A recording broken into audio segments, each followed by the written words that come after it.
Teilim 59, Be'ezrat Hashem, ce shiur, il va être pour la refoua shelema de Elana Penina Bat Batia, HaKadosh Baruch Hu yishtachla refoua shelema Be'ezrat Hashem, Aaron ben Avraham, HaKadosh Baruch Hu yishtachlo refoua shelema Betor she'ar chole amecha Israël. Alors, Teilim 59, d'abord, qu'est-ce qui va parler de ce Teilim et pourquoi on le dit? Boyevoir Nesgadol Shenaasa et David. On va expliquer un grand miracle qui est arrivé à David Amelech et comment David Amelech il a pu se sauver. Celui qui veut se sauver du Yetzer Hara. Vous connaissez le Yetzer Hara? Si vous avez un peu oublié qui il est, moi non. Il est au coin de la rue. Il est à 2 doigts de chez nous, en train de vouloir nous avaler. Alors celui qui veut se sauver du Yetzer Hara, qui dise ce Teilim 3 jours, et à chaque jour, ils le disent 3 fois. Donc, dimanche 3 fois, lundi 3 fois, mardi 3 fois, et qu'à la fin, il terminera avec cette prière qu'on enverra aussi à la fin, connectée au shiur. Et il dit comme ça. Yehi ratzon milefanecha Hashem Elokai bizchut Hashem agadol hayotze mimizmor shtatzileni miyetzer hara. On demande à Dieu, s'il te plaît, Kadosh Baruch Hu, avec les noms de Dieu qui sortent de ce psaume, que tu nous enlèves du Yetzer Hara et de tout mal et de toute mauvaise pensée. On sait qu'en vérité, tout commence à travers la pensée, le Olam HaMarshava, que l'homme ne faute qu'à travers la pensée et cela qui l'amène à l'action. Et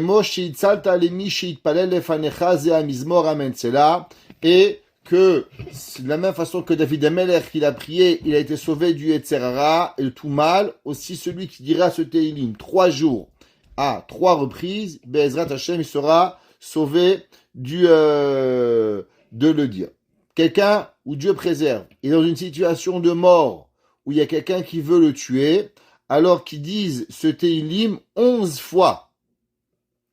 Et Ségoula, aujourd'hui il y a beaucoup de cadeaux, Baruch Hashem, Ségoula pour avoir de bonnes pensées. Vous savez, il y a des gens, malheureusement, ils n'ont pas toujours des bonnes pensées. Ils sont un peu négatifs dans leurs pensées. C'est comme ci et c'est comme ça. Alors, pour avoir de bonnes pensées, ouais, alors en disant ce Teilim, on se sauve que notre pensée, elle soit pas mauvaise et que notre pensée, elle soit bonne, Be'ezrat Hashem. Alors, pourquoi ce Teilim, il a été écrit? Alors, on va faire un petit cours d'histoire avant de traduire le Teilim et d'expliquer. On va faire un petit cours d'histoire. Alors, vous savez que David Amelech, il avait un beau-père qui s'appelait Shaoul. Et il avait une femme qui s'appelait Michal. Michal était la femme de David, Michal bat Shaoul. Maintenant, pour comprendre ce qui se passe, David Amelech, la première fois qu'il va rencontrer Shaoul, c'est le jour où il va tuer Goliath. Et au moment où il va tuer Goliath, les femmes juives elles vont chanter et elles vont composer une chanson pour David en disant comment David Amelech était un héros, un grand héros qui va tuer Goliath avec une pierre que Kadosh Baruch Hu va lui faire un miracle. Et c'est là que Shaoul Amelech il va commencer à avoir malheureusement des sentiments négatifs envers David. Par la suite, tout ce que je vais vous dire aujourd'hui, pour ceux qui veulent voir les sources, ils sont dans Shemuel, le livre de Samuel, volume 1, chapitre 19. En un mot, Shemuel Aleph, Perek Yutet. Il y a 2, Shemuel Aleph et Shemuel Bet. Shemuel Aleph, ça parle du règne de David, du règne de Shaoul, et Shemuel Bet, principalement, ça parle du règne de David. Alors, David Amelech, il va doucement regagner le cœur de Shaoul. Shaoul Amelech, il va être un peu fâché contre lui, mais après tout, c'est son beau-fils. Après tout, David Amelech est un homme qui sait très bien jouer la musique. Et au moment où David y jouait la musique, c'est pas seulement de la musique, mais il savait faire revenir la présence divine que Akadosh Baruch Hu avait enlevé à Shaoul. Au moment où Akadosh Baruch Hu a regretté c'est marqué dans le verset comme ça, de le royaume de Shaoul, et qu'il a donné à David, Shaoul a perdu la prophétie. Au moment où Shaoul a perdu la prophétie, alors Shaoul devenait nerveux. Shaoul devenait malheureusement pas de bonne humeur. Et ce qui va causer à Shaoul d'aimer la musique de David. Au bout d'un moment, David Amelech, il jouait de la harpe et du violon devant son beau-père, et cela calmait Shaoul Amelech. Par la suite des événements, David Amelech va devenir un grand guerrier. David Amelech n'était pas seulement un petit homme qui jouait au billes et à la musique, malgré que David, il avait fait aucune école d'armée, il n'était pas allé dans les écoles de soldats, les écoles des généraux, mais il avait la main de Dieu avec lui. Et David Amelech va devenir un énorme guerrier, jusqu'à qu'il va devenir Sar Tseva Israël. Il va traduction, le général des armées d'Israël. Et David Amelech, quand il va devenir général de l'armée d'Israël, alors un jour, sous les ordres de son beau-père, Shaoul, David Amelech va aller en guerre contre les Pélishtim. Les Pélishtim, c'est ce qu'on appelle aujourd'hui les Palestiniens. C'est plus ou moins ce peuple qui a toujours hanté le peuple juif depuis des millénaires. Donc il y avait cette guerre entre les Pélishtim, les Philistins et le peuple juif. Shaoul Amelech étant en guerre, il va envoyer son meilleur homme, général de l'armée, David Amelech, pour pouvoir faire la guerre contre les Pélishtim. David Amelech va gagner la guerre d'une façon foudroyeuse. Quelque chose qui n'était pas normal, comment Akadosh Baruch Hu va donner dans la main de David les ennemis d'Israël. À ce moment-là, on aurait pu penser que Shaoul Amelech, il va dire, waouh, j'ai fait un bon choix, j'ai choisi un bon guerrier, un bon général, mais à l'inverse. Qu'est-ce qui va se passer dans Shaoul Amelech? Shaoul Amelech, il va ressentir l'étau qui va se resserrer contre lui. Plus David Amelech il grandissait, et plus Shaoul il comprenait que la fin de sa carrière était là. On sait qu'en tout et pour tout, Shaoul va régner seulement 12 ans et demi ou 13 ans et demi. C'est un peu compliqué. En tout cas, 2 ans et demi, il va être roi officiel, et 10 ans, plus ou moins non officiel, il va régner Shaoul. Et là, Shaoul Amelech va malheureusement perdre un peu la raison. Et il va demander à David de revenir jouer devant lui pour qu'il puisse reavoir la prophétie. Et là, Shaoul Amelech va faire quelque chose de terrible. Il avait un poignard, et il va faire semblant de jouer avec le poignard, et il va jeter le poignard pour tuer David. Et Akadosh Baruch Hu va faire un miracle, que David Amelech va se pousser, pas comme dans les films, là, que c'est pas vrai, faire un petit geste de la tête, et vraiment le couteau, tac, il va passer juste à côté de la tête de David. David Amelech, il va comprendre que véritablement son heure est arrivée et qu'il n'est pas le bienvenu chez Shaoul et que Shaoul Amelech, il a fait semblant de jouer avec le couteau, mais en vérité, c'était pas un jeu. Vous savez, on ouvre une parenthèse, il y a des gens, ils font des blagues. Vous savez, les blagues, les gens, ils vous vexent. Ah, t'es moche. Ah, ta jupe, elle est trop courte. Ah, ton pantalon, il te va pas. Ah, t'as grossi. Et à la fin, c'est tout. Mais je rigole, hein. Vous connaissez la blague. Vous savez, un jour, un grand chacham qui a dit, quelle différence il y a entre vexer quelqu'un et rigoler? Rigoler, c'est quand les deux, ils rigolent. Quand il y a un qui rigole et un qui pleure, c'est plus du jeu. Pour pouvoir rigoler, faut que les deux, ils rigolent. Et s'il y en a un qui rigole et l'autre, il n'y rigole plus, alors c'est pas de la rigolade. David Amelech, il comprend parfaitement que son heure est arrivée et que il va devoir se sauver de chez son beau-père. David Amelech, il va aller chez sa femme Michal et il va tout lui raconter. Il va dire, voilà ce qui s'est passé. Ton père, il a jeté un poignard pour me tuer. Et Akadosh Baruch Hu, il a fait un miracle, et il a bougé ma tête et je n'ai pas été tué. Alors, sa femme Michal va lui dire, tu sais, David, je pense que ça va pas s'arrêter là. Quelque temps plus tard, Shaoul Amelech, il décide de prendre les choses officiellement et d'envoyer des soldats pour aller récupérer David et le tuer. On va voir dans Tehillim que David Ameler va remercier Dieu, que Akadosh Baruch Hu a donné l'idée à Shaoul d'aller chercher David pour le tuer, mais de ne pas le tuer sur place quand il était dans sa maison. Alors, Michal bat Shaoul, qui aimait son mari, quand il va revenir, vont venir les soldats pour récupérer David, alors elle va leur dire, mon mari, il est malade. Mon mari, il a de la fièvre et il ne peut pas se présenter chez le roi. Alors, les soldats vont repartir chez Shaoul et ils vont dire à Shaoul, Shaoul, ta fille, elle nous a dit que son mari, il est malade et il est dans le lit. Alors, Shaoul Amelech, il va leur dire, si vraiment il est malade, amenez-moi le lit de David avec son lit. Je veux voir David. Entre-temps, Michal bat Shaoul, elle va dire à son mari David, regarde, mon père, je le connais, et mon père, Shaoul, il est très têtu. Il va pas accepter une petite excuse là, bobo à la tête, vous savez les enfants le matin, maman, c'est le jour des examens, j'ai mal à la tête, j'ai mal aux pieds. Ça marche pas avec le roi Shaoul. Et elle lui a dit, tu sais, que Shaoul Amelech, il va revenir. Alors, qu'est-ce qu'elle va faire? Elle va faire descendre son mari de la maison par l'arrière, la nuit, et elle va envoyer son mari David. En attendant, elle va former dans son lit comme une marionnette, et elle va mettre des pots sur le bord du lit pour faire soi-disant que David Amelech, il va dormir. Et quand les soldats y sont arrivés, ils ont vu une forme dans le lit, et cette forme qui ressemblait à une forme humaine, avec des cheveux qui étaient rouges de David Amelech, alors ils vont dire que David Amelech. Ils vont prendre le lit, et quand ils vont prendre le lit, c'est là qu'ils vont se rendre compte que le lit était vide. Le roi Shaoul va être très fâché. Et le roi Shaoul, il va demander à sa fille Michal, qu'est-ce que tu fais Michal? Ma propre fille, comment se fait-il que tu as trahi ton père? Moi, je suis ton père Shaoul. Et maintenant, tu as protégé l'ennemi familial David. Vous comprenez bien que Michal était entre le marteau et l'enclume.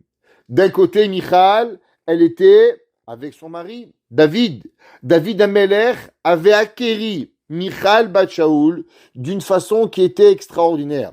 Vous savez que Shaoul Amelech, au moment où Goliath, il insultait le peuple juif, en leur disant que Chas Shalom, Dieu était maudit, le peuple juif était maudit. La Torah nous dit Mecharef ou Megadef, il maudissait, il insultait le peuple juif et Akadosh Baruch Hu.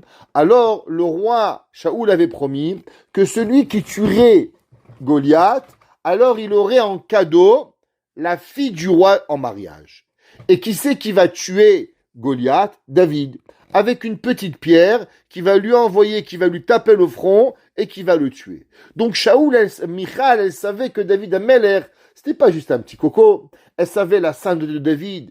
Elle savait sa kedusha. Elle savait que David Amelech, la Gemara nous enseigne que David Amelech ne dormait jamais. La Gemara dit que David Amelech, il dormait moins que 60 secondes par jour. La Gemara dit, il somnolait quelques secondes, il se réveillait. Pourquoi? L'homme n'est pas capable de pouvoir rester sans dormir, mais David Amelech, il voulait accomplir ce que ma grand-mère disait, on va mourir, on va dormir à 120 ans. Ma grand-mère disait toujours, les gens disent, je suis fatigué, je suis fatigué, je suis fatigué. Elle leur disait toujours, à 120 ans, tu dormiras même trop. Alors profite de la vie. Shaoul Amelech, le Zohar, il écrit que David Amelech, il ne voulait jamais goûter le goût de la mort. Vous savez que le sommeil profond est 1/60 de la mort. Du fait qu'il a 1/60 de la mort, David Amelech refusait de goûter la mort dans ce monde. Et c'est pour ça qu'il ne dormait jamais. La Gemara nous enseigne que Michal bat Shaoul savait à combien David Amelech il était un homme pur. Toute la nuit, la première partie, il dormait moins qu'une minute. Shiltin Nishmin. Et dès qu'il arrivait le milieu de la nuit, David Amelech il se levait avec le son de la harpe qui était au-dessus de son lit et il louangeait Akadosh Baruch Hu. Toute la journée, David étudiait où David faisait des guerres pour le peuple juif. Et quand il avait du temps, David Amelech, il passait son temps à juger le peuple juif dans Torah ou Mitzvot. Michal, elle savait la sainteté énorme de son mari. Et là, elle arrive devant le roi Shaoul, et le roi Shaoul lui dit, ma fille, pourquoi tu as trahi ton père? Qu'est-ce que vous croyez que Michal va faire en disant, papa, tu es fou, papa, tu as perdu la raison, papa, tu as pas? Alors, dans la Torah, il y a le Kibud Avaim. Qu'est-ce qu'elle va faire, Michal? Michal, elle va dire et elle va mentir, c'est vrai, mais pour sauver la honte, pour ne pas dire à son père quelque chose qu'il ne voulait pas entendre et qu'il n'aurait pas écouté. Et la réaction de Shaoul était malheureusement, on ne connaissait pas, du fait qu'il avait cette haine contre David. Michal a eu peur même pour sa vie. Alors Michal va dire, c'est mon mari qui m'a forcé, et c'est mon mari qui m'a obligé de te mentir, de peur qu'il me tue. Et de cette façon-là, Michal bat Shaoul ne va pas avoir des représailles de son père Shaoul. Et David Ameler, où il s'est sauvé, alors à l'époque était encore vivant Shemuel Hanavi. Shemuel, le pasuk nous dit, c'est marqué dans Tehilim, Moshe ve Aaron bechoanav ou Shmuel bekor'e shemo. La Torah elle demande, qu'est-ce que ça veut dire Moshe et Aaron? On voit Moshe et Aaron, ils sont ensemble, bechoanav des prêtres, et après c'est marqué ou Shmuel bekor'e shemo. Et Shemuel, quand on l'appelle, nous dit la Gemara que la sainteté de Shemuel était plus grande que Moshe et Aaron. En prophétie, Moshe est plus grand. Aaron peut-être aussi. Mais en sainteté, Kdusha Vetara, Tzidkut, Shmuel était plus grand. David Amelech, il ne sait pas où aller. Chez qui il va aller pour le sauver? Alors il court chez Shmuel Hanavi.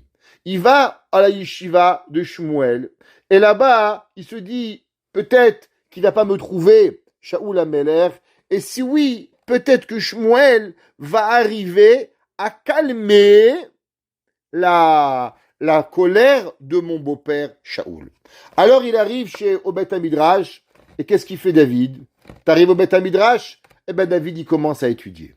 Au moment où il commence à étudier le Beth Midrash, il s'enflamme. La Gemara, dans Masechet Sanhedrin, nous enseigne que David Amelech, il avait halakha comme lui, où il parlait, tout le monde était impressionné de la grandeur de la Torah de David.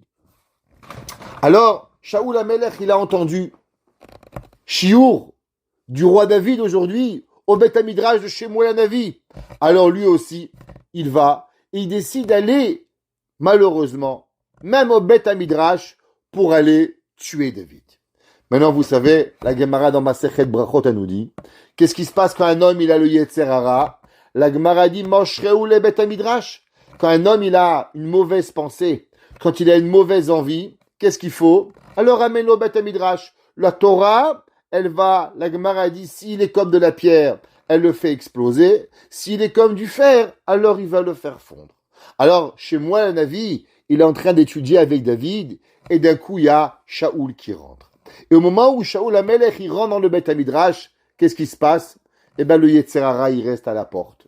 Le Yetzer Hara, il abandonne Shaoul, et Shaoul Amelech, il rentre au Beth Midrash, et il oublie l'envie à David Amelech, à Shaoul, de vouloir tuer David. Et il a oublié tout ce qui arrive. Vous savez, il y avait un jour une histoire incroyable. Il y avait un homme, il s'appelait Rabbi Akiba Eger. Ceux qui ne connaissent pas ce nom-là, ils sont perdus, les pauvres. Rabbi Akiba Eger, il habitait le Rav dans la ville de Pozna, en Pologne, au XVIIIe siècle.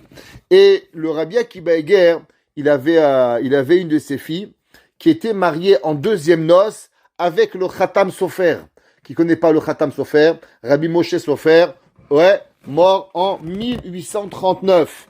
Et le Khatam Sofer, un jour, sa femme, la fille de Rabbi Akiba Eger est décédée durant la vie de Rabbi Akiba Eger.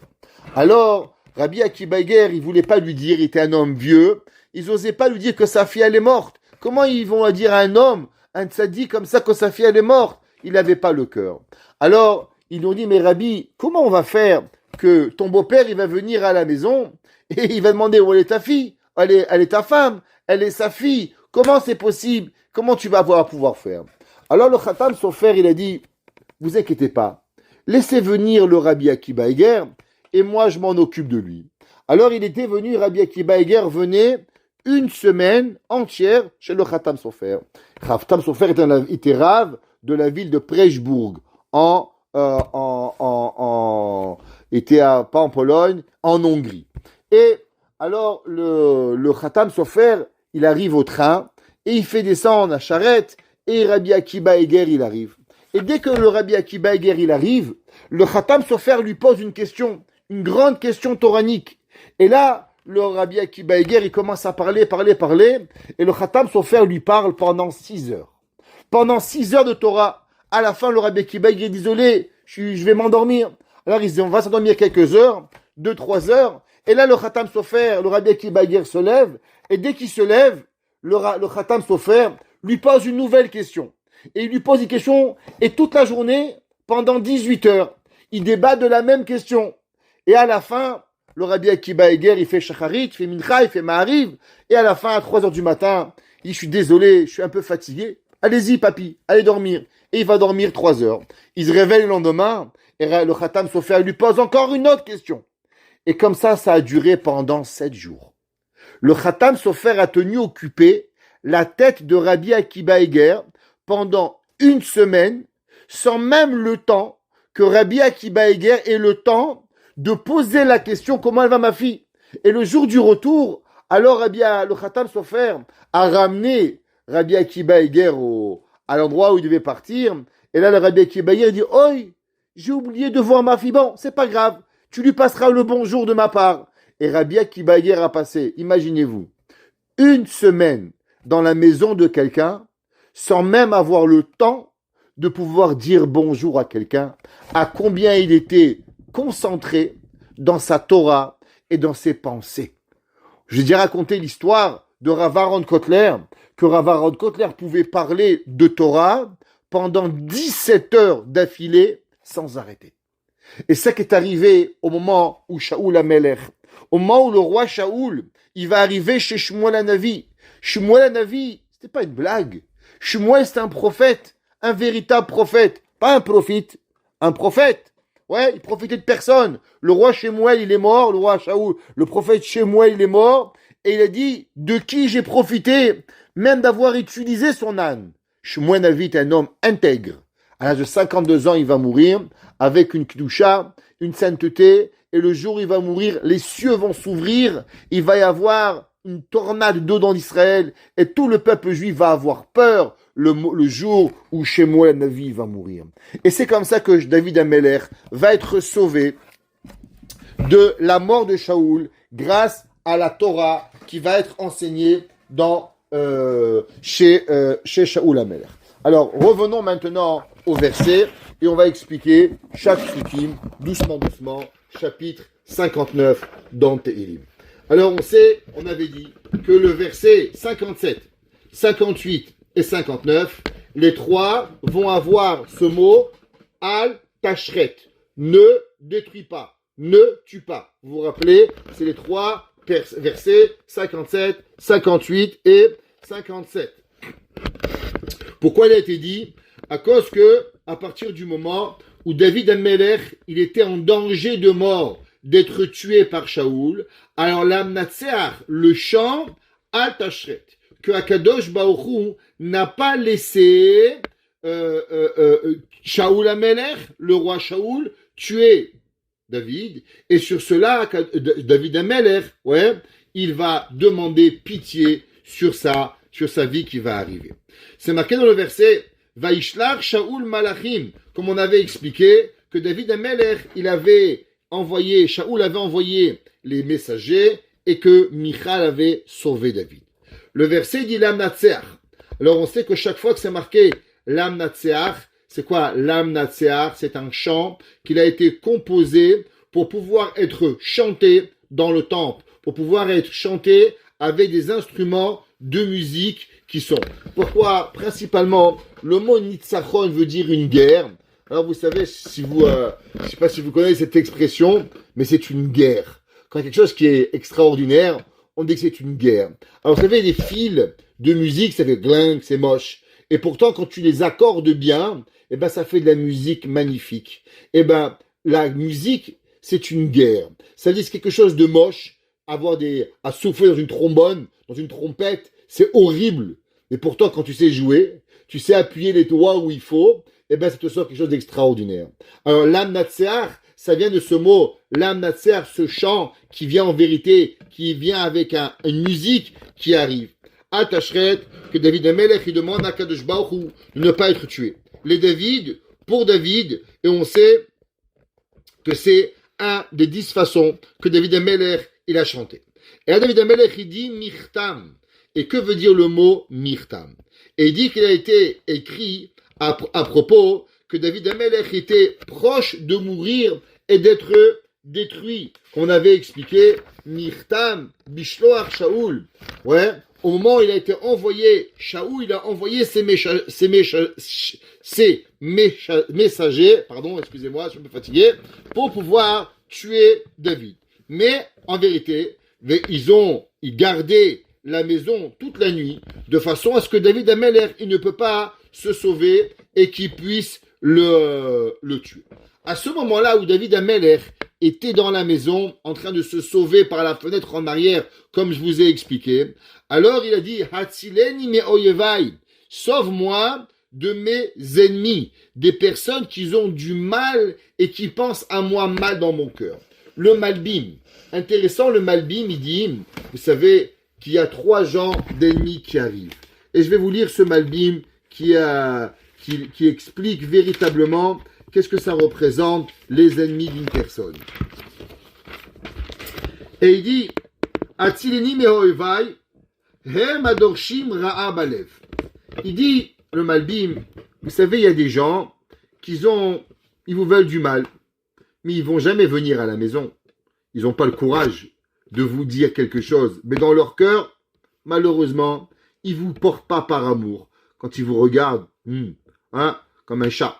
Ils ont pas un regard positif sur vous. Mais dans votre cœur, à l'extérieur, eh ben, ils sont comme tout le monde.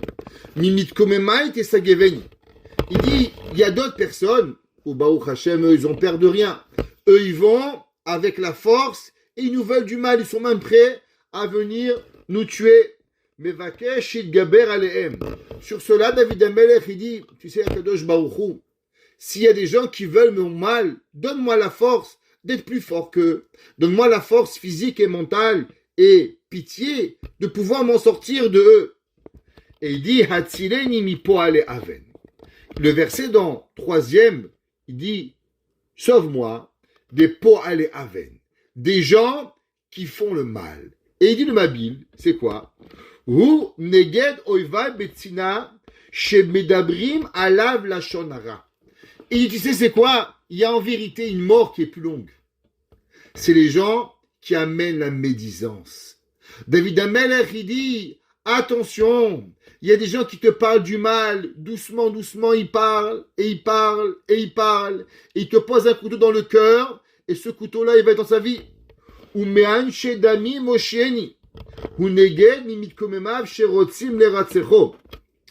il dit qu'il y a des personnes qu'en vérité, eux, ils veulent véritablement nous tuer. Et il dit le Mabil qui n'est mash'avu et nafshi ou mashiaguru, tout ce qu'ils en veulent à mon âme et toutes les personnes qui viennent et qui m'entourent, ou mitzat shem azim lo piché lo khatati rak azim orvim shelokedin. Il dit le Malbim, tout ce qu'ils veulent contre moi, ils ont rien contre moi.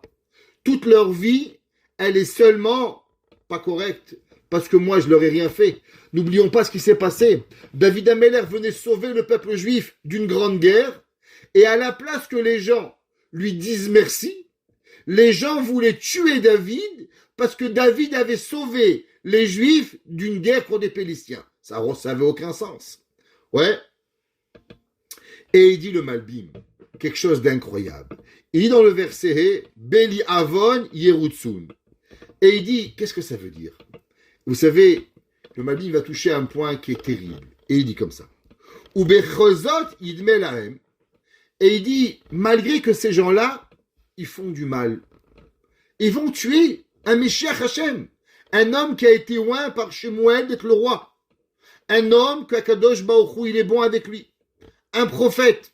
Alors tu aurais pu penser qu'ils vont avoir un peu de guilt, un peu de mauvais sentiments. Ils vont se sentir un peu mal, il dit le Malbim. Non, Yerutsun veikonenu beli avon. Et ils se sentent pas mal. Il dit pourquoi? Dainu shechoshvim shehen lahem avon bazé. Il dit le Malbim, vous savez quoi? Il y a des gens, c'est les pires de la société. C'est qu'ils font du mal, ils ont aucun sentiment négatif, et plus que cela, Veshemutar lahem lehorgeni. Il dit le Malbim qu'il y a des gens qui te font du mal, mais en plus ils pensent que c'est permis. David Amelech, il dit, si un homme, quand il voulait me tuer, encore il avait mauvaise conscience, j'aurais accepté peut-être. Mais du fait qu'ils n'ont même pas de mauvaise conscience, et qu'en plus, ils vont venir te faire du mal, et ils pensent que c'est permis, alors, Ourali Krati. David Amelech, il dit, s'il te plaît, réveille-toi envers moi. Amod Atzad Amagbil Krati. Il dit, du fait que tu vois qu'ils n'ont même pas une mauvaise conscience, qu'ils pensent quand même qu'il est permis de me tuer, qu'il est permis de me faire du mal, alors, s'il te plaît, David Akadosh Baruch Hu, sauve-moi. Vous savez, le Sfat Emet, il écrit et il dit qu'il y a deux genres de marloquettes. La marloquette, en français, ça s'appelle la discorde. Il y a des gens, ils se bagarrent pour une place de parking. Ils se bagarrent pour de l'argent. Ils se bagarrent pour, je sais pas, les gens mesquinim, les pauvres d'entre eux, ceux qui pensent qu'ils vont régler le problème à travers la discorde. Ouais, il y a des fois des gens, pas pour être méchants, ceux qui veulent un peu le shalom, on a fait une super belle vidéo sur ce que c'est le shalom, qu'il y a des gens que la seule façon de pouvoir vivre, c'est de laisser vivre et de les écarter de nous. Mais en tout cas, c'est pas ça le point. Le Sfat Emet, il dit qu'il y a des gens qui vont vous se quereller avec vous pour une raison. Généralement, avec le temps, ça se dissipe et ça va partir. Au bout de 5 ans, 3 ans, 1 an, 6 mois, 3 jours, 1 jour, yalla, khala, c'est fini. On va partir. Mais il y a une personne qui va jamais arrêter. Jamais arrêter. Dans 30 ans, 50 ans, 200 ans, il va encore se bagarrer. C'est vrai, c'est comme dans les Lucky Luke, les deux familles qui se tiraient dessus. Il dit, pourquoi on se tire dessus? Ton grand-père, il avait dit à mon arrière-grand-père, et on se rappelle même plus pourquoi on se tire dessus. Mais il dit, le Sfat Emet, vous savez pourquoi il y a des gens qui arrêteront jamais la guerre? Parce qu'ils pensent qu'ils font une mitzvah. Ceux qui sont convaincus que la raison pourquoi ils vous font du mal, c'est justifié par la Torah, ils n'arrêteront jamais.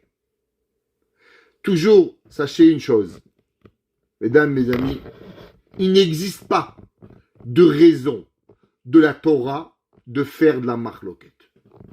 La seule chose que vous avez droit, c'est de vous écarter des gens. Mais la rancune, de la méchanceté, parler du mal d'entre eux, leur vouloir leur mal, il n'existe pas dans la Torah quelqu'un qui permet cela. Pas parce que l'autre il mérite pas. Je vais vous le répéter 100 fois. Peut-être que l'autre il mérite des claques. Peut-être que l'autre il mérite un bâton sur la tête. Tout ce que vous voulez. Mais vous méritez pas d'être méchante. Vous méritez pas d'être mauvaise personne. Vous méritez pas d'abîmer vos midotes pour eux. David Amelech, il dit, le pire des gens, le pire de la société, c'est quand des gens, ils pensent qu'il devient permis de faire le mal. Alors David Amelech, il dit, quand le roi Shaoul, il a jeté le couteau pour me tuer, les gens, ils ont vu que je faisais rien. Je jouais de la musique pour redonner à mon beau-père la prophétie. Alors même moi, qu'est-ce que je faisais? J'étais gentil. J'essayais de calmer mon beau-père. Je lui redonnais vie. Comment c'est possible que toutes ces personnes-là, ils vont être contre moi, quand moi, j'étais seulement la bonne personne? Pourquoi ils lui ont pas dit, Shaoul, qu'est-ce que tu fais? Pourquoi tu es méchant avec David? Qu'est-ce qui se passe? Vous savez, dans la marloquette, le Chafetz Chaim, il a dit, le plus grand danger de la marloquette, c'est souvent pas les deux parties de la marloquette. Monsieur A, il se bagarre avec Monsieur B. Dans le ciel, il dit au Chafetz Chaim, si A il a été blessé par B, ou B il a été blessé par A, il dit le Chafetz Chaim, les deux dans le ciel, ils vont trouver un moyen de s'entendre. Mais vous savez qui c'est qui va jamais trouver de paix à son âme, il dit le Chafetz Chaim. C'est toutes les personnes autour qui se sont mis leur marloquette. David Ameller, si vous regardez, c'est incroyable. Son beau-père, Shaoul, veut le tuer. Et sur qui David Ameller, il est encore plus fâché? Pas sur Shaoul, mais sur les personnes qui vont donner à Shaoul l'envie de tuer David. Parce que David Ameller, il va leur en vouloir. Parce que David Ameller, il va se demander pourquoi les gens ne prennent pas parti. Pourquoi les gens n'essayent pas de raisonner Shaoul. Et le verset dans Pasuk Vav, il dit comme ça. Va'ata Hashem Elokim Tsevaot. Et toi? Allô? Est-ce qu'on m'entend? Ok. Dit David Ameller, Ve'ata, et toi, Hashem Elokim Tsevakot, ouais, toi, Kadosh Baruch Hu, maître du ciel, maître des armées, Elohé Israël, Dieu d'Israël, Hakitsa Lifkod Goim, tu vas réveiller et tu vas donner à toutes les nations. Al Tachon Kol Bogde Avensela, ne donne pas raison à toutes les personnes qui m'ont fait du mal. Il dit le Metargem, qu'est-ce que ça veut dire? Il dit Hakitsa, réveille-toi, Lifkod, vous vous rappelez le mot Lifkod, V'Hashem Pakad et Sarah, qu'Hachem il s'est rappelé de Sarah, alors tu vas te rappeler les péchés Kol Hagoyim de toutes les nations et de les punir. Et ainsi, Altachon, ainsi n'aie pas pitié, Kol Bogde Avensela, n'aie pas pitié pour toujours à tous ceux qui ont fait du mal, même dans Israël, et qui ont. Il dit le Radak, quelque chose d'incroyable. Et il dit, Pasukze eno nikshar lo lefana velo leachara. Il dit ce verset, il dit le Radak, il a un cheveu dans la soupe. Qu'est-ce qu'il a à voir ce verset? Que David Amelech, il est en train de parler, de demander que Akadosh Baruch Hu, il punisse le monde. Qu'est-ce que ça veut dire? Il dit en vérité, ce verset, il parle pour l'avenir. Ama David, que Shayu Rodfim Achara Belochet Ve'avon. David Amelech, il a dit, je comprends pas. On me poursuit. Moi, j'ai rien fait. Et je comprends pas pourquoi les gens sont méchants avec moi. Et il a vu, chez En Beshovte Israël Shoyomar le Shaoul. Le Radak, il dit que David Amelech, de quoi il avait mal? Il y avait bien des rabbins. Il y avait bien des juges. Il y avait bien des gens importants. Le peuple juif, il n'est pas une monarchie comme les autres pays. Le peuple, dans le Ham Israël, c'est vrai qu'on a un roi, mais le roi n'a pas tous les pouvoirs. Qu'est-ce qu'il y a? Il y a le roi, il y a le Navi, il y a le Kohen Gadol, il y a le Sanhedrin, 71 rabbinim qui sont avec lui. Donc il y a toute une équipe derrière le roi, et le roi ne peut pas faire ce qu'il a envie. Ça veut dire qu'en vérité, le peuple juif, il est une monarchie avec une république. C'est un petit peu les deux, parce que en vérité, la Torah, c'est une monarchie. C'est quoi la monarchie de la Torah? Shema Israël Hashem Lokenu Hashem Echad. Il y a un seul roi. Seulement, la compréhension de la Torah, elle doit se faire à travers des chachamim, à travers des halachot. Alors le roi ne peut pas faire ce qu'il a envie. C'est pour ça que même le roi, quand il voulait aller en guerre, il a passé un processus. Il devait demander au Kohen, il devait demander au Yoetz, il devait demander au Sanhedrin, et seulement après, il pouvait aller demander à la guerre. Il ne faut pas que les gens aient décidé de le, comme ce qu'il avait dit un jour, un rave, on lui avait demandé, en 1940 et quelques, c'est quoi le danger d'avoir un État d'Israël?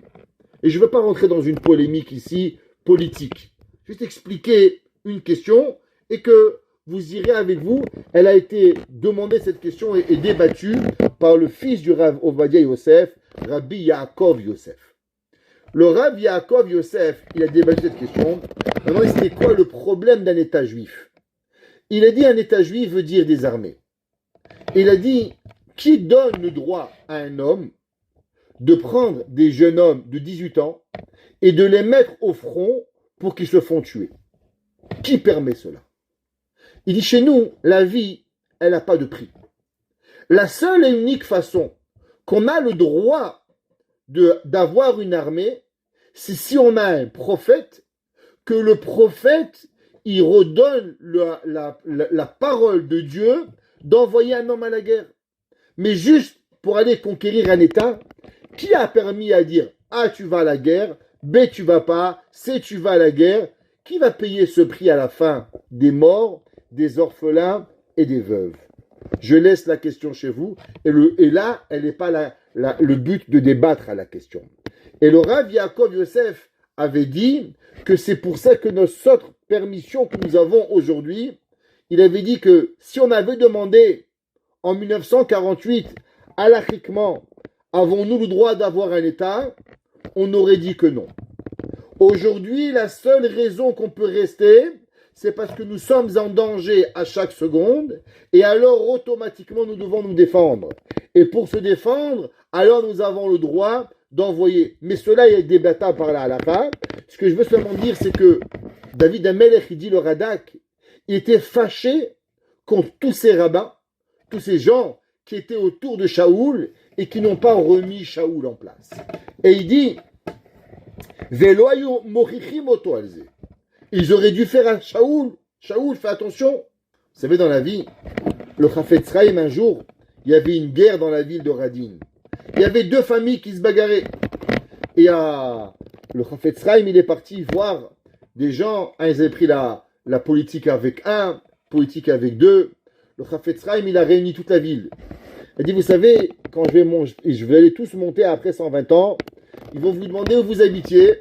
Ils vont vous dire à Radin, la ville du Chafetz Chaim. Il dit, qu'est-ce qui s'est passé là-bas? Vous allez dire, il y avait une marloquette.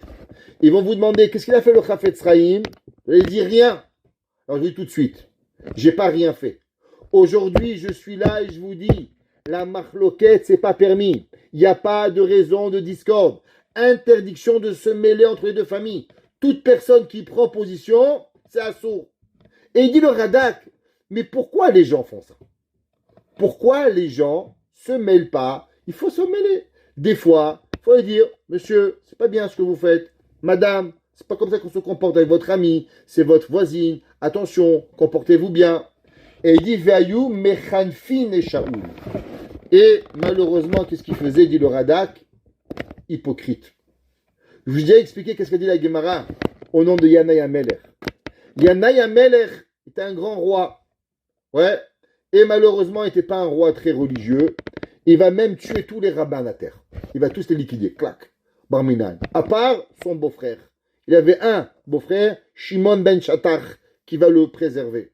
Ouais. C'était le petit-fils, que vous sachiez, de Matatyahu à Maccabi. Vous connaissez le Maccabi? Matatyahu, il avait un fils appelé Yochanan. Yochanan, après il a régné après lui Shimon à Maccabi. Et après Shimon à Maccabi va régner Yanaï Amelech. Yanaï Amelech, qui était ceux qui venaient de la tribu des Maccabim, qui avaient combattu les Grecs, c'est lui qui va ramener la Grèce en Israël et il va coutumier les peuples juifs à la méthode grecque. Incroyable. À la fin de sa vie, il va avoir une femme qui s'appelait Shlom Tzion.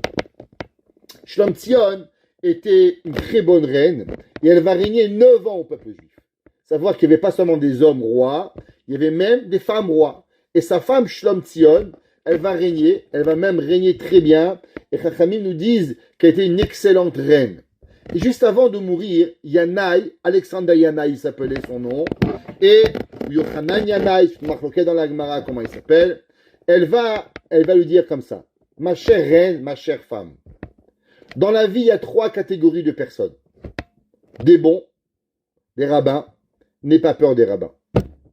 Des voyous, punis-les. Et tu sais de qui tu auras le plus peur?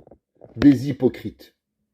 Ceux qui font les actions de mauvaises personnes et qui veulent la récompense des bonnes personnes. Il a dit, Yanaï, même que j'ai pourchassé les rabbins, même que j'ai voulu enlever la Torah du peuple juif, mais attention, la Torah, les rabbins n'ont jamais fait de mal à personne. Les seuls avec qui tu vas devoir faire attention, c'est les hypocrites. David Amelech, il dit, tu sais à qui j'en veux le plus? À tous ces gens-là qui sont autour de Shaoul et que malheureusement, ils sont hypocrites avec eux. Venosim panav amar lo ere sheye auto hador zakai. David Amelech, il dit le Rada qu'il a prié à Dieu, il dit aïe aïe aïe. Quelle gravité il arrive, une génération où des gens, ils sont tellement hypocrites, qui sont pas capables de dire les vérités et qui vont passer de la pommade à vouloir tuer un innocent, à vouloir laisser un beau-père tuer son gendre et rendre sa propre fille veuve. Pourquoi? Pour gagner quoi? Seulement pour avoir un petit sourire du roi.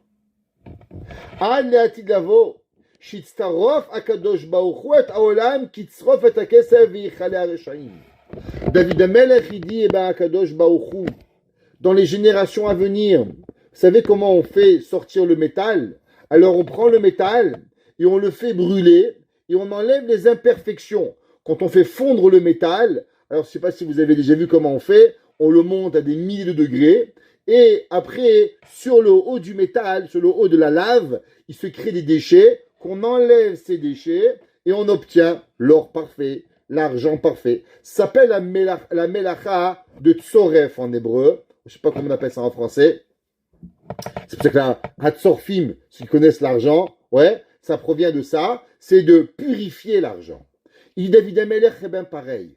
Comment, un orfèvre, pardon, voilà, un orfèvre. Et il dit, David Amelech, comment Akadosh Baruch Hu va nettoyer le peuple juif en éliminant du peuple juif les hypocrites.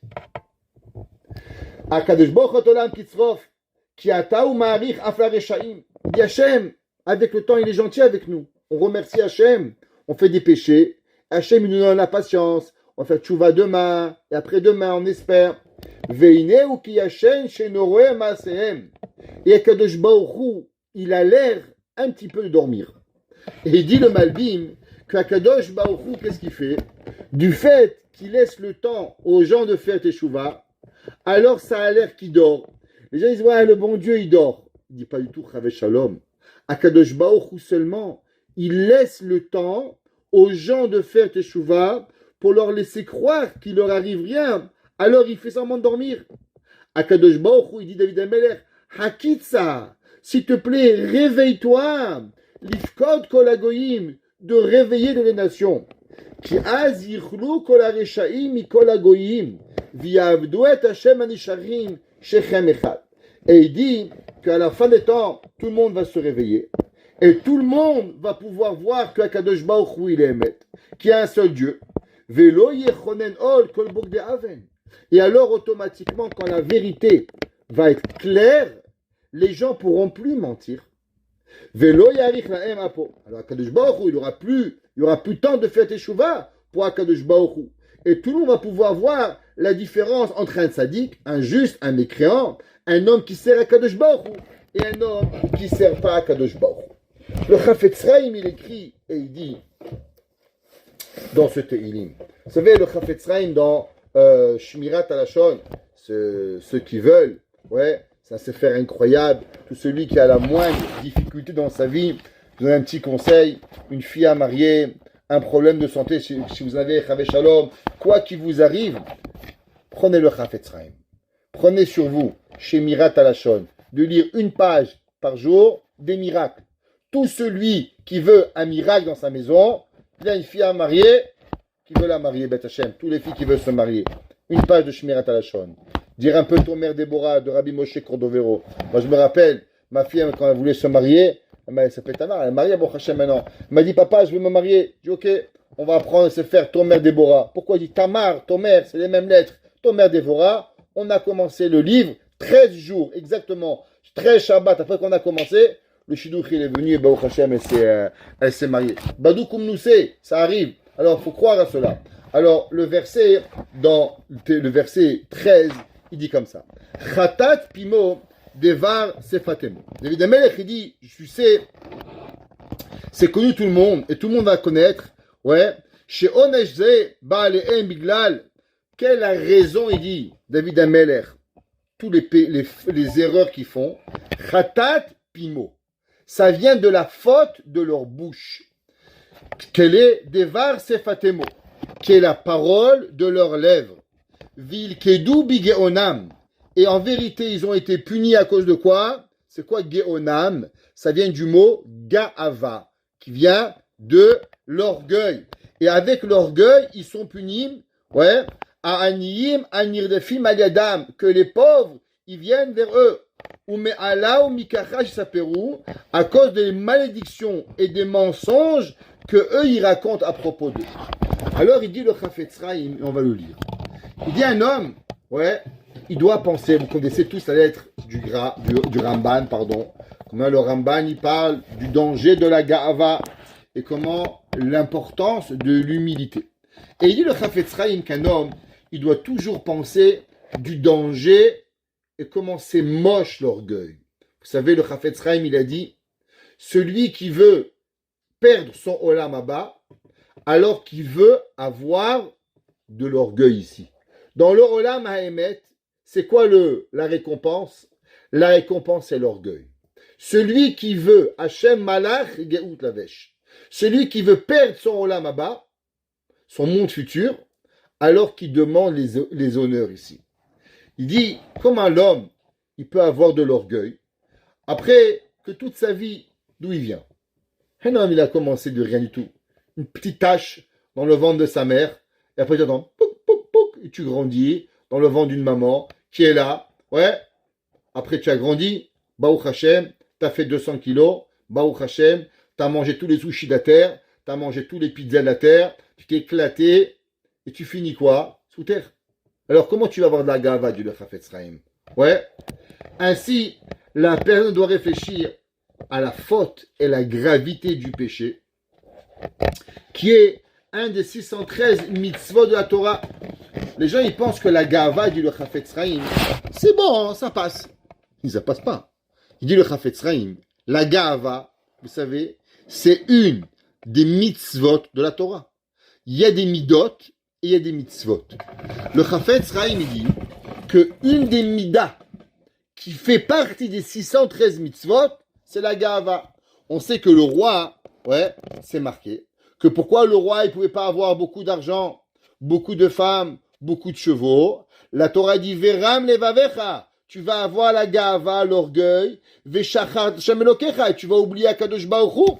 Ouais, le Semag, le Sefer Mitzvot Gadol, un des grands commentaires du Xe siècle, et de là on apprend que la gava, elle fait partie intégrale des mitzvot de la Torah. La Gemara dans Masechet Sota, le Chafetz Chaim, il continue, il ramène la Gemara dans Sota d'Avdalet, c'est un traité dans le Talmud qui dit, page 4, 2, la Gemara dit que tout celui qui a de l'orgueil, ça ressemble à un homme qui est Oved Avodazara. Ouais. Et il dit, et qu'à chaque moment qu'un homme, il pense à se faire grandir son nom, ouais, alors, malheureusement, il se détruit et il profane le nom d'Akadosh Baruch Hu. À la place de faire grandir le nom d'Akadosh Baruch Hu, qu'est-ce qu'il fait? Eh ben, il pense à lui-même. On n'est pas venu ici pour avoir. Vous savez, c'est marqué dans le Zohar, il y a des gens, ils adorent. Vous marchez dans les villes, il y a des gens, Trump Tower. Tu vas à Miami, j'étais impressionné. Il y a 3 bâtiments, Trump. Il dit, le Zohar, tout celui qui met son nom sur une bâtisse, ça s'appelle la tour de Babel. Il dit, c'est quoi la Avera de la tour de Babel? C'est même quand tu donnes ton nom à la tzedaka, mais pas ton nom. Celui qui met Trump Tower, il fait tour de Babel. Barminan. L'homme, il doit réfléchir, ouais, la punition terrible dans ce bas monde et dans le monde futur.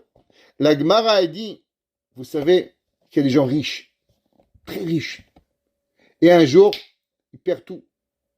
C'est terrible. On ne conçoit jamais à personne. Mais j'ai vu de mes yeux des gens qui avaient, et un jour, khalas. Il n'y avait pas longtemps, je suis parti voir quelqu'un pour la yeshiva, belle maison, belle voiture. Je suis parti le voir. Il m'a dit, Mechila, Kvodarav, j'ai plus rien. Je dis, quoi, tu n'as plus rien? Il m'a dit, je me suis associé avec quelqu'un, mon associé s'est fait prendre, le gouvernement m'a pris 30 millions de dollars. Il m'a dit, j'ai pas de quoi payer mes factures. Tout ce que tu vois, c'est des dettes. J'ai plus rien. Vous imaginez ça? Terrible. La Gemara a dit, comment ça arrive? Comment? Ce monsieur, c'est pas, mais de Treshbonot, je sais pas. Mais la Gemara a dit, pourquoi les gens riches, ils perdent leur argent? La Gemara a dit, al gasut haruach, à cause de l'orgueil. Un homme, il peut tout perdre. Un homme, il a de l'argent. Un homme, il peut tout avoir. Un jour, ça part.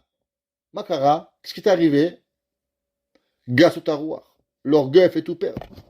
Et la Gemara dans Sota, toute personne qui a de l'orgueil, à la fin, il va tout perdre. Et la Gemara dit, Amar Rav Chizda. La Gemara continue là-bas dans la page 5, elle dit que tout celui qui a l'orgueil, alors Hachem me dit, moi et lui, on ne peut pas vivre ensemble. Il y a un gars, tous les jours, il va prier, il met 14 paires de téphilines, il fait Shabbat, il fait Kashrut. Mais à la fin, il n'a jamais d'aide du ciel. Chaque fois qu'il veut quelque chose, ça ne marche pas. Pourquoi? Gava. T'as la Gava, pas de siyata d'Ishmaya. Pas d'aide d'Akadosh Baruch Hu qui va arriver. La Gemara a dit, vous savez, quand on meurt, on devient la poussière. Cette poussière, avec cela, Kadosh Baruch Hu, il va nous réveiller à Triatametim.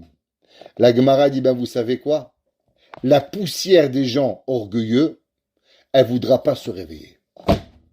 Un homme qui a l'orgueil, la Gemara a dit, c'est pas des midrash ça, c'est pas des petits rabbins de coco là que je vous parle. Gemara. Coco, au top, il a fini quoi? Oved Avodazara. Il est allé au top. Du top, il a fini Oved Avodazara. La Gemara dit que c'est Mida Kenegel Mida. Ouais. Que du fait que lui, il pensait toujours, à la place de pencher à son âme, aux bonnes choses, lui, qu'est-ce qu'il a pensé? Ouais. Alors, il a pensé à lui-même. L'homme, il doit se rappeler, à Kadosh Baruch Hu, qu'est-ce qui va arriver? Ouais.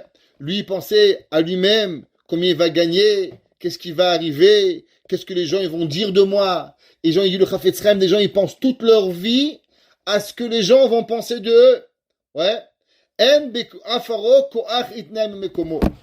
connaissez l'histoire du rabbin qui priait. Il y avait un jour un monsieur qui croyait qu'il était rabbin et il priait. Il entendait derrière la porte du bruit. Il pensait que c'était des gens qui venaient écouter sa prière et il criait fort et fort et fort. Et un jour, il dit, bon, je vais aller voir qui c'est qui écoute ma prière. Il ouvre la porte, c'était un chat qui grattait la porte. Et là, il s'est dit quoi? Ça fait 10 ans que je prie pour un chat. Mais en vérité, c'est une blague. Mais la vérité, c'est ça notre vie. Combien de choses on fait pour le vrai et combien de choses on fait pour le faux. Le Rav Steinman, il dit, comment tu peux savoir si tu es dans le vrai ou dans le faux? Quand tu es tout seul, comment tu te comportes? Quand on ne te voit pas, tu fais Birkat Amazon, tu fais la Tfila, tu fais des Tilat, tu fais Hachayatzar. Quand tu es tout seul, ça c'est toi. Le reste, c'est pas toi. Le reste, c'est une blague. Le reste, c'est pour les autres qui te regardent, qui va arriver. Ouais. Et le verset, il dit, To'avat Hashem kol gevalev.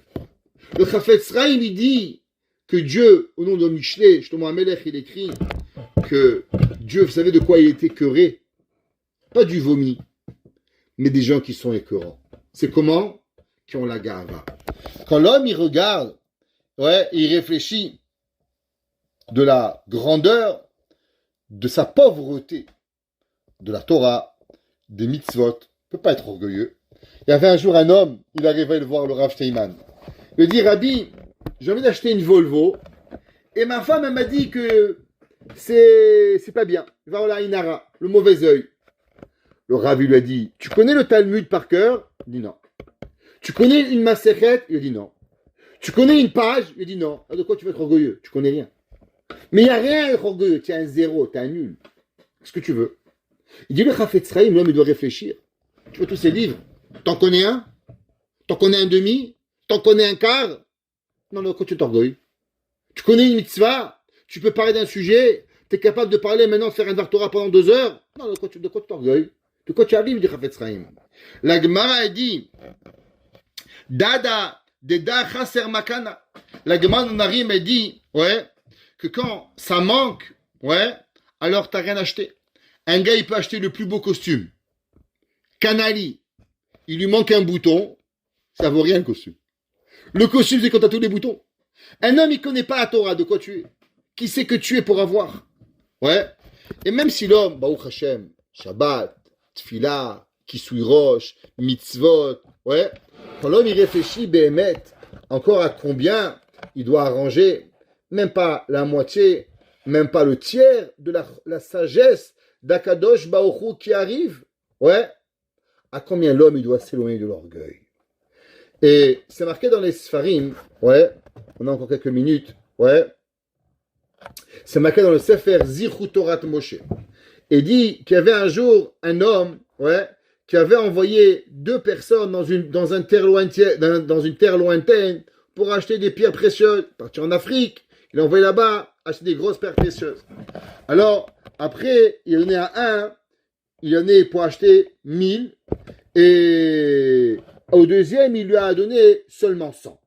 1000 roubles, 100 roubles. 1000 pesos, 1000 dollars, je ne sais pas ce que c'est. Il en est un 1000 et un, il lui a donné 100. Alors, et ils ont dépensé l'argent, bien sûr. Manger, restaurant. Il y avait un jour, mon frère, il avait un jour un homme qui voulait travailler pour lui. Alors, mon frère, il voulait le prendre, il dit, qu'est-ce que tu vas travailler? Alors, il avait compris, mon frère, qu'à la fin, toute sa vie, il n'aurait pas assez d'argent pour le payer. Il voulait voyager en première classe, il voulait aller à l'hôtel. Il dit, mais attends, tu crois que je vais passer toute ma vie pour payer ce que tu as besoin? Il ne faut pas être bête. Tu peux pas payer un billet à 5 000, à 10 000 dollars pour aller en France. Comment tu vas pouvoir vivre? C'est pas normal. L'homme, il doit être racham. Oh, ils ont dépensé leur argent rapidement. Les premières classes, les hôtels, les machins. Ils ont tout perdu. Je sais qu'il est resté à la personne qui avait 1000, il lui est resté que 212. Et à la personne qui avait 100, il lui est resté 40. Alors, à la fin, ils se sont bagarrés les deux. Ouais. Alors, le monsieur qui avait reçu les 1000 pièces, il a dit au deuxième, est-ce que tu peux te comparer avec moi? Toi, tu es un homme pauvre, et toi, tu as même pas un quart de ce que moi j'ai. Alors, le monsieur qui avait maintenant 60, il a dit à la personne qui avait 100, il a dit, regarde, de quoi tu t'enorgueilles? De quoi tu es? Je comprends pas. Tu te comportes avec moi d'une façon comme si que toi tu es le millionnaire. Mais toi tu n'as rien. Tout l'argent que tu as, elle appartient au gars derrière qui nous a donné. Et toi tu es seulement un messager pour pouvoir envoyer et acheter ce que tu as besoin. Et en vérité, toi, ouais, tu es encore plus pauvre que la personne. Pourquoi? Parce que le premier, il a dépensé que 60 pièces. Donc il est endetté de combien? Endetté de 60. Mais toi, tu as dépensé sur les 1000, tu as dépensé 200. Alors tu es endetté de combien? De 800. Alors c'est vrai que tu crois que tu as plus. Mais en vérité, tes dettes, elles sont plus grandes que le pauvre. Et qu'est-ce que tu vas répondre? Il dit le Chafetz Chaim, pareil, c'est la chose. De qui nous sommes? Nous sommes seulement des envoyés de Dieu sur terre. Chacun de vous, chacun de nous, ici, on a une mission à accomplir à Kadosh Baruch Hu. On a mangé, on a bu, on a dormi. À la fin, Dieu va dire, ok, combien tu as dépensé pour toi? Combien dépensé pour moi? Combien de choses tu as fait pour toi?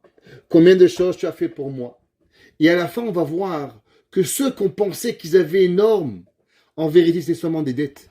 Ils étaient surendettés envers Akadosh Baruch Hu. Et ceux qui avaient l'air d'avoir rien, alors en vérité, ils avaient plus fait pour Akadosh Baruch Hu qui arrive. Vieshto l'archo benafsho, kaemayamim vekamashanim batal mitora. Combien malheureusement de temps on perd? Ve'alav yukulana atet cheshbon, al kol yom miyama echama bama asakbo. Le Chafetz Chaim, il dit, c'est pour ça que chacun de nous, on doit réfléchir à ne jamais être orgueilleux. David Amelech, il a dit, regardez à combien l'orgueil elle a créé, combien l'orgueil elle a fait, combien l'orgueil elle a détruit. Et si l'homme y met plus un petit peu de pensée dans sa vie, alors il s'éloignera de l'orgueil, il se rapportera de la vérité. Et Chafetz Chaim, il dit qu'une des façons, quand c'est marqué dans Tehillim, de savoir si l'homme il est orgueilleux, à combien on parle du mal des autres. Si une personne, elle parle beaucoup de mal des autres, sachez qu'on est en orgueil. Si on sait toujours trouver un gentil mot chez les autres, alors automatiquement on a une vie. Baruch Hanai Leolam. Amen ve Amen.